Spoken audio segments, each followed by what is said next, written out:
To escape the ghost of a man he killed in a duel, José Arcadio Buendia and his wife Ursula Iguaran fled into the wilderness. For 26 months, they hacked through a dense, steaming jungle swamp, leading their followers away from the world they knew. This topological map illustrates why they stayed. Surrounded by swamps to the south and mountains to the east, they stopped at a river of clear prehistoric stones. There, they built 20 adobe houses separated from the rest of the world. They called it Macondo.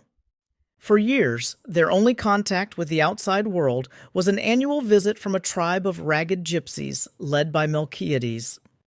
They brought pipes, drums, and scientific inventions, magnets, magnifying glasses, and telescopes, which the isolated villagers viewed as magic. These technologies consumed José Arcadio.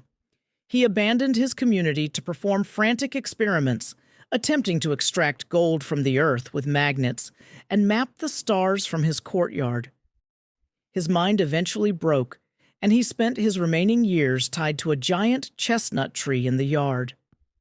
The village eventually succumbed to a plague of insomnia. The residents stopped sleeping and slowly began to lose their memories, forgetting the names of common objects and eventually their own childhoods.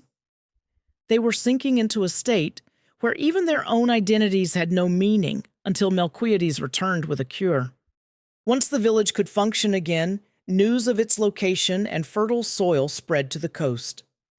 This recovery drew in the first waves of Arab merchants and government administrators, ending the town's original solitude and bringing the complications of the outside world. National politics soon followed the merchants. José Arcadio's son, Colonel Aureliano Buendia, left the village to lead an armed rebellion against the conservative government. He would go on to start 32 separate civil wars, losing every one of them. The conflict relied on a massive mobilization of local militias. Looking at this photograph from the period, you can see the reality of these campaigns.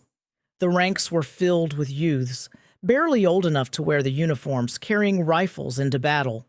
During decades of moving between battlefronts, the colonel fathered 17 sons with 17 different women.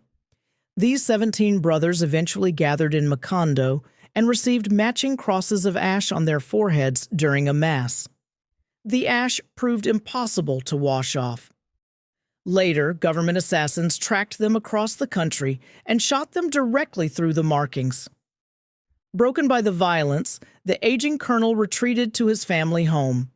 He locked himself inside a small workshop, spending his remaining years crafting tiny goldfishes, only to melt them down and start over. The decades of conflict left Macondo defined by political executions and a legacy of grief that the original founders never envisioned.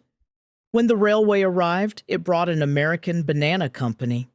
As this expansion map shows, Macondo rapidly grew from a quiet village into an industrialized grid, split down the middle by the tracks of the yellow train. The industry physically overwhelmed the region. You can see the scale in this archival image. Immense piles of harvested banana stacked higher than the steam locomotives that carried them away. The Buendia family squandered this sudden wealth. Aureliano Sagando spent his days holding 3-day feasts and papering his walls with banknotes, torn between his rigid wife Fernanda and his concubine Petra Cote. The boom ended in a labor crisis.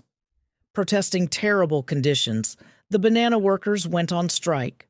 The government ordered the workers and their families to gather at the Macondo train station, drawing a crowd of 3,000 people. Once the crowd was trapped, the military positioned machine guns on the rooftops and opened fire. They killed all 3,000 men, women, and children in the square, loading their bodies onto the same trains used to transport fruit. José Arcadio Segundo, the only survivor, woke up on the death train and walked home in the dark. But when he arrived, he found the station clean. The government issued a decree denying the event entirely, and the townspeople, paralyzed by fear, insisted that nothing had happened. Immediately following the massacre, a rainstorm broke over the town. The water fell without a single pause for nearly 5 straight years. The deluge acted as a physical reset. It rotted the wooden houses, destroyed the foreign infrastructure, and drove the banana company away. When the sky cleared, the town's wealth was gone, and the memory of the 3,000 dead had been washed from the local consciousness. Macondo emerged from the rain as a rotting ghost town. The foreign company was gone, and the streets were overrun by tropical weeds and red ants. Inside the house, the Buendia family withdrew. When Fernand's daughter gave birth to an illegitimate child named Aureliano Babylonia, Fernanda hid him away. She locked the boy inside the late colonel's abandoned workshop and kept him there for years. The remaining family members barricaded themselves inside their crumbling ancestral home, surrounded by a century of accumulated dust and the ghosts of their relatives. In this vacuum, the grown Aureliano Babylonia began a consuming affair with Amaranta Ursula. Because his true parentage had been kept a secret, they were unaware that they were nephew and aunt.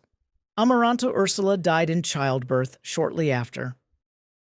When Aureliano examined the infant, he found a piece of cartilage extending from the base of its spine, the genetic curse of a pig's tail. As the baby is carried off by ants, an apocalyptic wind begins to rip the town apart.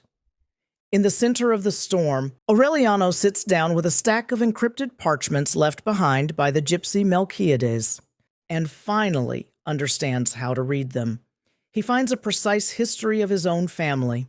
As the hurricane destroys the house, he reads the description of the exact moment he is currently living. He is so caught up in the text that he does not feel a cyclone of wind blowing, ripping the house apart, and erasing Macondo from the face of the earth.